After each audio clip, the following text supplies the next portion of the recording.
Hello friends, welcome to UGC EPG Pathshala. I am Atika Tajdar from Department of Geography, Jamia Millia Islamia.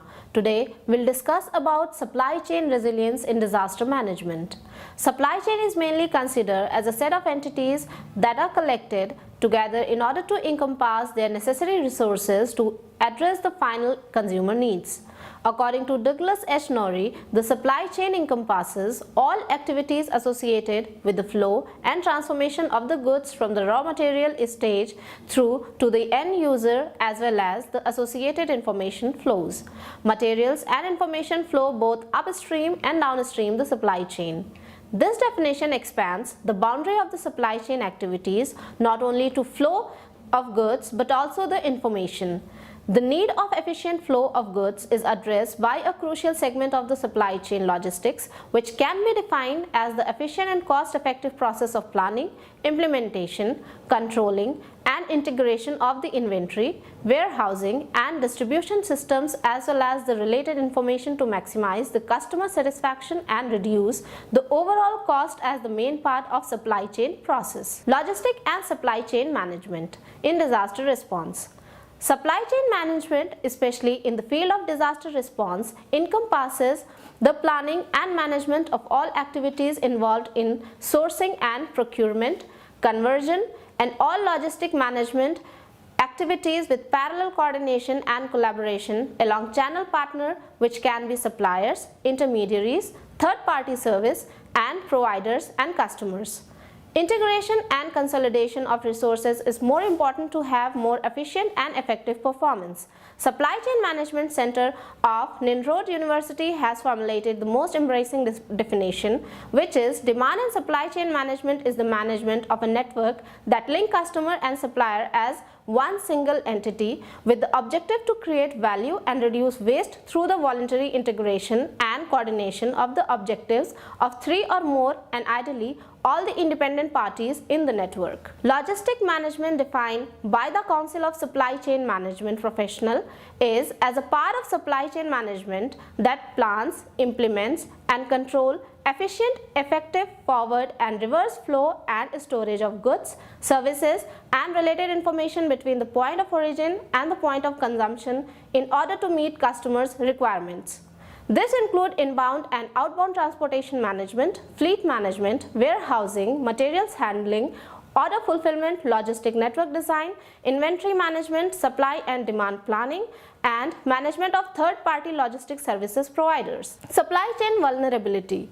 The term supply chain vulnerability has equal importance to variability, velocity, and volume in the element of the supply chain and evaluate the supply chain based on the acceptance level of disaster logistics steps, which are planning, detection, mitigation, response, and recovery. A different school divide the supply chain sources of risk into internal and external factors. Internal risk arises from the activity running within the supply chain. On the other hand, external risks are usually the outcome of interaction between the supply chain and its environment. For instance, terrorist attack, natural disaster, etc. This resource of risk can influence the supply chain and make it more vulnerable. The worst situation can happen when both internal and external sources causes the disruption simultaneously. The supply chain resilience has been always one of the main concern of managers, since the ability of an enterprise to confront unexpected event is the matter of its own success or failure. The term resilience essentially pertains to the ability of a system to return to its original state or move to new, more desirable state after being disturbed or degraded due to a variation of reasons. Various pillars on which a resilient supply chain rests can be depicted as humanitarian logistic and relief chain, which is humanitarian logistic is supposed to assist those people who are influenced by the disaster. These may be provided to those who are in much need of this help. This must be given based on the proportion of their needs. A series of activities or steps are needed for monitoring of the process right from the storage to the distribution. Different methods like ID cards or head counts etc. may be used to apply this method. Humanitarian logistics as the process of planning, implementing and controlling the efficient cost-effective flow and storage of goods and materials as well as related information from the point of origin to the point of consumption for the purpose of meeting the end of beneficiaries' requirement and alleviating the suffering of vulnerable people. Proper response to the humanitarian need in case of disasters is considered to be mitigation and satisfying the initial and vital need of the survivors. Resilience in humanitarian aid logistic.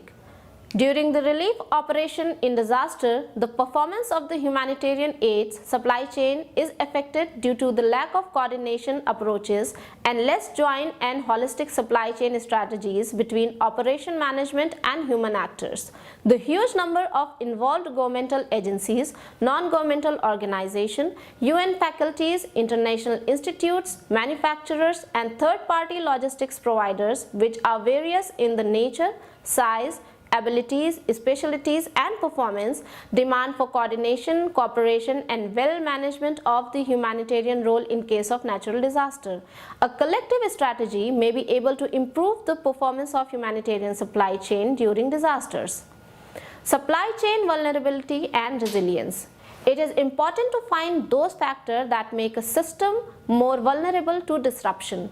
Removing those factors or limiting them will increase the supply chain resilience, which means the ability of those chains to recover to their initial or even better state in case a disruption will happen. Creating supply chain resilience. Essentially, there are four main principles which must be followed while making a resilient supply chain. First one is built-in features make the supply chain more capable of recovering itself to the previous stage in case any unpleasant event happens. Second, there is a necessity of collaborative effort in order to identify the risk sources. By finding the risk sources, removing those sources or preparedness for their consequence will be possible. Third is agility is vital for the supply chain resiliency. The more a supply chain is capable of quickly reacting to unexpected event, the more resilient it becomes. And the fourth one is it is important to widen our perspective and not to limit the possible sources of the risk just within the supply chain. It's crucial to consider other supply chain or network to be of high potential to impose the risk into our network. Mapping the supply chain.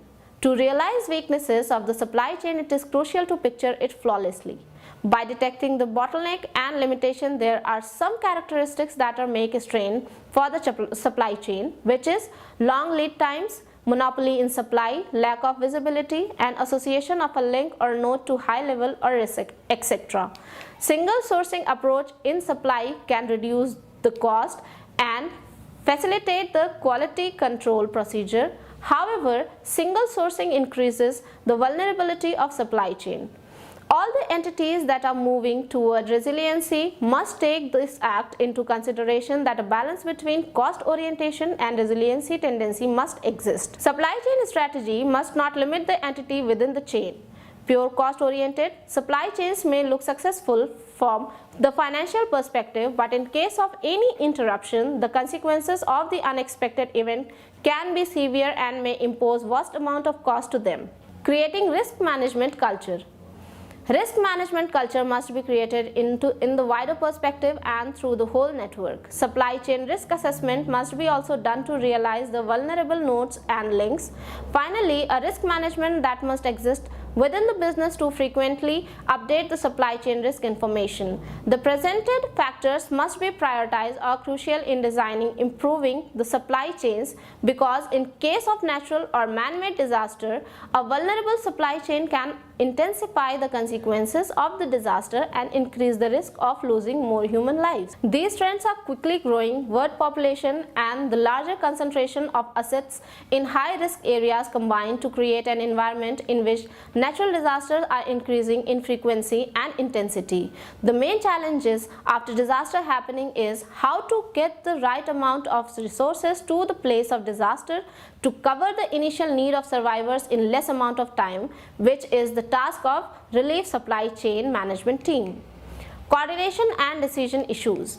The role and responsibility of the government at at the national, state, provincial, local or tribal levels must be recognized in the event of a major international disaster. Even when permission is granted, there are still some occasional conflict of authority and delays in decision making due to distance, communication impediments or misunderstanding. Supply chain structure. In each particular disaster, some special organizations are involved based on severity, location, the nature of the disaster, availability of potential participants, anticipated need, and prescribed procedures. Thus, the relief group membership could change from one disaster to another, adding an extra dimension of complication to the coordination. Self-initiated response. After any disaster occurrence, supply chain management team receive requests from number of uninvited, unexpected and unexperienced individuals, groups or even NGOs who come up to the stage following a disaster. While they can be of immense help at the time of dire need, they may also create numerous problems, which are they compete for coordination, communication, logistic and sustenance capacity like everyone else.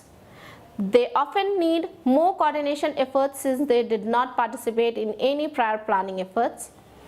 They often disrupt the efforts of others. Now, secondary relief chain activities. Focusing on reconstruction and restoration of the infrastructure towards normalcy is the main request of the disaster survivors after the urgency of the initial disaster response and the creation of condition in which the affected population is safe. The implication of this is that the restoration phase need to explicitly consider during pre-planning and execution of the response to the disaster. Explicitly taking into the account their restoration phase during early planning could avoid some of the problems that arise after disaster. Apart from managerial difficulty, creating an effective and efficient humanitarian aid logistic is sentenced to the challenging and prone to suffering from different barriers which are explained below. Humanitarian logistic and relief supply chain steps. Considering the number of organizations, workers and relief items arriving on the ground zero, there are very few important steps which are essentially required during the disaster response under the humanitarian logistic and supply chain umbrella. Resource mobilization or financial and human resources. Once the response operation is underway after any disaster, various organizations allocate available resources and begin requesting additional resources via the appeals process. Human resource must be mobilized in the form of a professional humanitarian worker, volunteers, firemen, ambulance worker, police or military staff. Resources may also undergo different level of training, skills and affiliation. Training may vary across and within the organization. Relief supply chain umbrella. Coordination, collaboration and communication, known as relief supply chain umbrella, are vital among organizations taking part in response operation because of the various goals and objectives that may include management of transportation, supply chain techniques for humanitarian logistics, education and training, resource management, partnership with military, logistic information system which is also called LIS, assessment of damage. Despite seemingly conflicting mandates, it is vital that those involved in the humanitarian operation find a way to collaborate in order to provide relief in complementary and efficient way. Without this, efforts are certain to be duplicated in some areas while entirely omitted in others. This would increase the sense of abandonment in certain sections of the affected population and hamper the overall relief operation. Method of data collection. There are different ways for collecting data and information. The most appropriate and common way for data gathering is research methods are surveys and literature reviews, talking with people and personal interviews, surveys via email and phone, email and internet surveys. Although it is a bit hard to get update information by this way, but it is one of the cheapest way of information gathering. Web search and internet based information are the fastest way for collecting data. In this study, a literature review for better understanding of humanitarian logistic and supply chain definitions and term supply chain vulnerability and resilience and an empirical data gathering through a case study review has been done to address the research question of the thesis with focus on prevailing practices. Strategies of information gathering. Primary or secondary information are two different types of data and information which can be gathered. Primary type of information is gathered by the researcher or investigator himself, usually through face-to-face or personal interviews, library research and surveys, internet and web-based or surveys or questionnaires. The secondary sources is one which has already been collected, existed and documented by other scientists and researchers and are available in different sources. By attention to the main parameters of the primary information gathering strategy and regarding to our time banding and economical limitation, investigation directly at the place of disaster and also face-to-face interview with the member of the relief logistic and supply chain for better data collecting and information gathering were impossible. To be able to assemble a strong theoretical and experimental basis for further research and application, a collection of secondary information and data is made from literature review of internet and web-based humanitarian logistic and supply chain books, journals and such open sources is utilized. Qualitative and quantitative methods. In general, qualitative research creates pure, exhaustive and applicable data and information that contribute in-depth understanding of the context. Qualitative research is based on gathering, analyzing and understanding data and information through observing what others do and say. Quantitative research creates reliable population-based and generalizable data and information which are well suited to establishing cause and effects affair. Quantitative research method is a kind of research involves the use of organized questions where the response options are predictable and a large number of respondents are involved. A quantitative and qualitative method of literature review is parallel with deductive research approach on both published articles and reviewed cases studied conducted to government and media document, and surveys are the basis to make the theoretical framework in this research. Focus on the existing view and perspective to develop the research through the relationship between human and variable and abilities associated with organizational and operational variable within the supply chain resilience sound crucial. To improve the conceptual model, we strongly believe that detail and points regarding humanitarian aids in the relief chain resilience will obtain through some off-site and on-site interviews which should be attained to the research purposes. Case study method. Case study research method is an empirical qualitative method of research which usually been used to extend the complexities and issues of the previous experiences and researches, with exact and detailed examining and investigating of the few number on rules, conditions, events, accidents, assumption and their relation by the researcher and scientist. Case study research method highlight the result of various contextual analysis of the above factor in real life situations. This can be defined as an empirical inquiry that investigates a contemporary phenomena within its real life context, when the boundaries between phenomena and the context are not clearly evident and in which multiple sources of evidence are used. Although some scientists and researchers believe that validity and reliability of the research is in place of doubt by the way, majority trust it and continue to use the case study research method with success in carefully planned and crafted studies of real-life situation, issues and problems. Through the establishing of plan and targeted how, why and what forming questions, the framework and focusing point of the case study and research complexity and also object and purpose of it will be clear during the study. These questions are usually about the condition, situation, difficulties, faced problems and the weaknesses of the entire achievement in previous studies. Because of the intricately political, social, historical, geographical and economic effect of the research and study situation, and because of the limited number of events, condition and relation on the way of an entire case study research, the researcher investigate and follow up the object and purpose of the researches by the variety method of the information review and data gathering by the availability of the sources. Reliability. Reliability is the extent to which a study operations can be repeated with the same results. Reliability also involves the accuracy of the chosen research. In fact, the reliability of the study is acceptable if another researcher can conduct the same research and carry out the same result. Researchers should provide the same result at different time if the conditions are identical. Reliability through the case study research method refers to the stability, accuracy and precision of the measurement. Exemplary case study design ensure that the procedures used are well documented and can be repeated with the same result over and over again.